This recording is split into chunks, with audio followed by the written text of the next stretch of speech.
Silent pact, hidden fear. The pact of silence. The idea of telling the village elders was quickly dismissed, not out of malice, but pure, instinctual fear.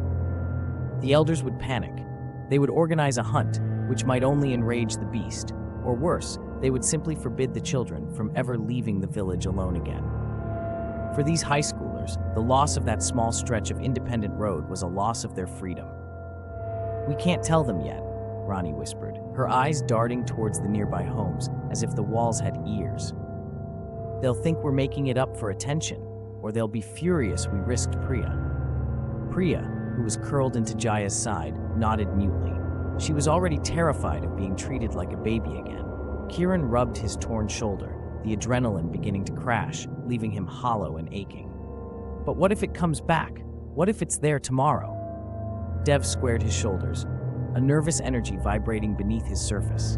"If it's there tomorrow, we'll walk back in a bigger group. But for today, we say nothing. We were just late getting back, okay? The headmaster kept us after." The lie felt thin and brittle, but it was a shield. The five of them, Kiran, Ronnie, Jaya, Dev, and Priya, looked at each other and sealed the pact with a series of quick, desperate nods. This terrifying encounter, this horrifying secret, was now theirs alone. They quickly dusted themselves off, adjusted their clothes to hide the worst of the dirt and tears, and split up, scattering into their respective homes. The normalcy of their village, the smell of dinner cooking, the distant sounds of men discussing the day's harvest, was a jarring contrast to the savage close call they'd just survived. Kiran made it to his own door, his hand hovering over the latch. He could hear his mother inside, humming. As he walked in, he tried to smile, but it felt like his face was made of glass. "Kiran, you're late. Your father and I were just starting to worry." His mother stopped, her eyes immediately fixing on the rip in his shirt. "Oh, this?" Kiran forced a careless shrug, his heart hammering against his ribs. I caught it on a thorn bush near the old well. Didn't even feel it."